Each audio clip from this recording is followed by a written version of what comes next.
Hello and welcome to behind the scenes of the University of Central Lancashire's graduation ceremonies. Where I'm stood right now, I'm just above the mezzanine level. This is where you guys are first going to arrive. You're going to get your robes, your photos and meet with all your friends and families. But I'm going to take you backstage, so let's go behind the scenes. Okay, so we're actually behind the scenes right now. So this is actually the backstage area of the Guildhall. And I want to take you through this way, through a secret little door, which takes us up onto the actual Guildhall stage. Right, so we're actually on the Guildhall stage now. So this is actually where you guys are actually going to graduate.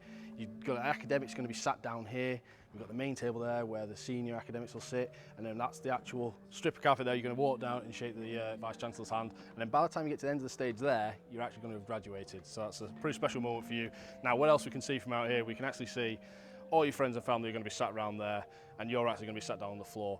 Now, talking numbers, so we're talking about 4,000 students who are going to graduate in a week, and that can go up to around 20,000 people passing through the doors. Okay, so that's everything we can see from up here, so let's go back down to the ground floor. Let's go and look at all the cameras and all the technology that make the live broadcast. Now we're on the ground floor, I want to talk to you about the cameras, which is part of the team that I'm in. Now, we've got 3 cameras up at the back there. We've got one up over on that side, and then we've got one down here. Now, this one down here is one that you should take note of, because this is going to capture you just as you come off stage, just as you've graduated. You've just shook the VC's hand, come down here, and this is going to see you smiling. And that's you as a graduate at that point, so give us a wave on that camera. Now, let's go down here, and let's go and have a walk through. Now, there's actually 8 of us in our production team, so we've spent about 2 weeks beforehand getting ready for it. There's a lot of pre-production for it, and then we get down here and spend a full day setting up. Now, something worth mentioning is this red carpet here.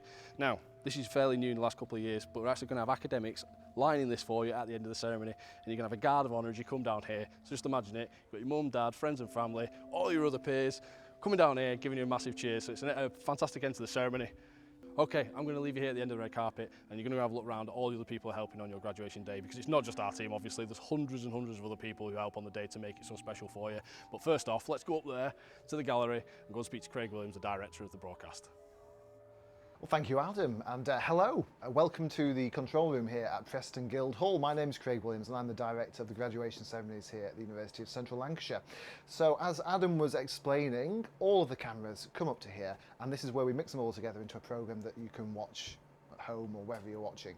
So, all the cameras are connected via fibre optic cable. They come into this big rack here.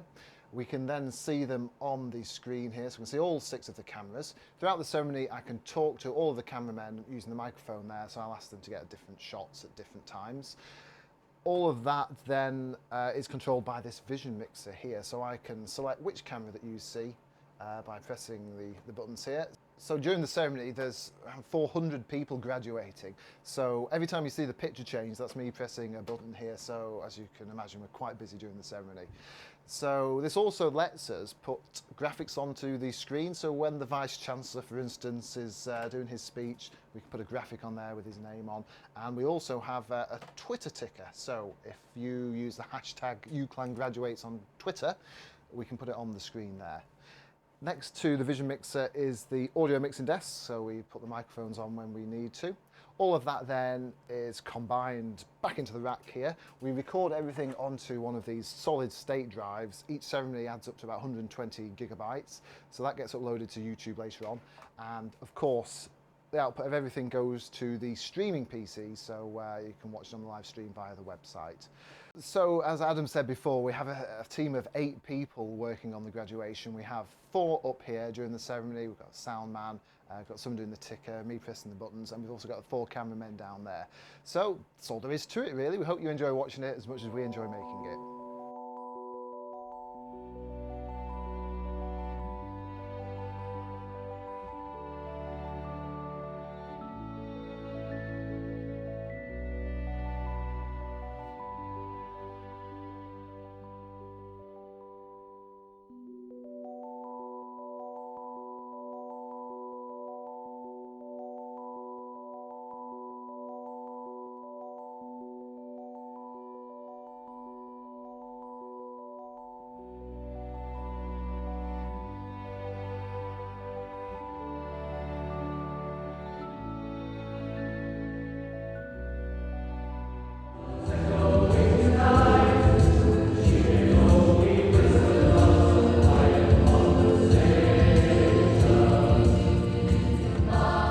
Established it almost 10 years ago, and I did so really as an opportunity for music theatre students to have a broader, wider choral experience.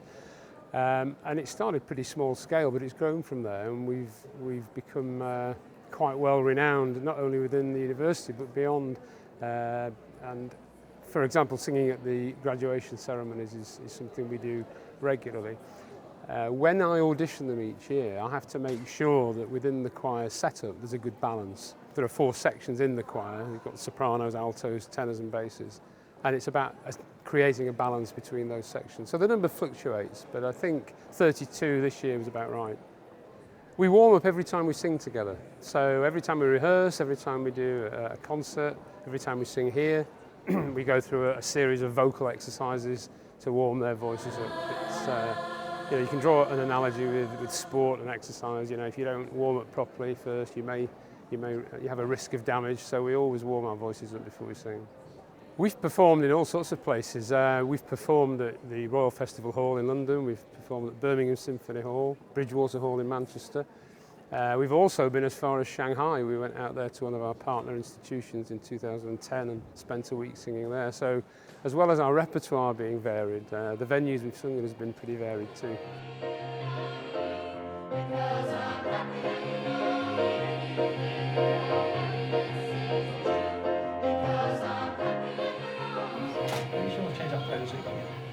The kit that we use are Nikon cameras, D300s, and we use I use a zoom lens. So it does the all-around job. That's for the camera. We also use I think it's Bowen's lights, two lights at the back to light up the subject. And we also use the backdrop there, if you can see it, is backdrop from Buckingham Palace apparently. The wallpaper from Buckingham Palace that we use. I think only Preston get that privilege of Buckingham Palace wallpaper. We have about 10 to 12 photographers dotted around the Guildhall, and staff we have the same again, about 12 staff. So in total we've got about 22, 25 staff guiding people around the building. That's a very big operation, yeah. Started to photograph on Monday, but we prepped on Friday. Got here on Friday morning to set everything up. It's not just a case of turning up and with your camera and click. No, it's very a lot of prep involved. So yeah, perfect graduation picture is the smile and a bit of banter going on with the parents and the other siblings and the partners. But the really good photographs is when you smile and relaxed. So if you're relaxed, the better the photograph. So. The role of an organ in a graduation ceremony is quite an important one. I think it's a traditional instrument that's been used for graduation ceremonies for years. It certainly adds a lot of pomp and circumstance to the occasion. It's the right sort of instrument to have playing as the platform party arrives in the hall. And one of the most important jobs that the organist has to do is to get the timing right. So at the very start we have a fanfare of trumpets that are played by the fanfare team, and then the platform party walk in, and I have to judge the timing from them walking into the hall, reaching the stage. So it's very much ad lib, but that's the job of the organist. I think one of the most popular organ pieces that a lot of people know is the Vidor Toccata.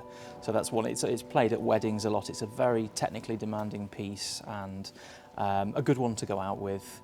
2 other popular ones that I've done in recent years, I've been playing for about 4 or 5 years now for UCLan, have been Raiders of the Lost Ark, John Williams, and the Throne Room from Star Wars, so 2 pieces that the students really like to go out to as well.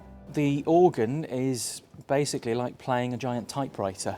It's one of the most complicated mechanical instruments that you can have. That means that I can play with the sound a little bit more, I can adjust the volume, and it gives me all sorts of special effects like twinkling bells. So it's a good fun instrument to play, and I can crank up the organ when we do the national anthem at the end. The main difference between the organ and piano is, of course, we have the pedal board as well, which down here lets us play the bass notes of the organ from these very low ones all the way up to the top here. And it's a little bit of an organist's trick that you can actually play a melody on the pedals without using your hands.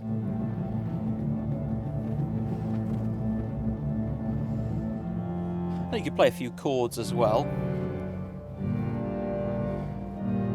Sort of scare people and wonder where it's coming from. But yes, the pedal board, it's a little bit like tap dancing. That's how the best I can describe it. You have to be able to do river dance with your feet whilst you're still playing with your hands.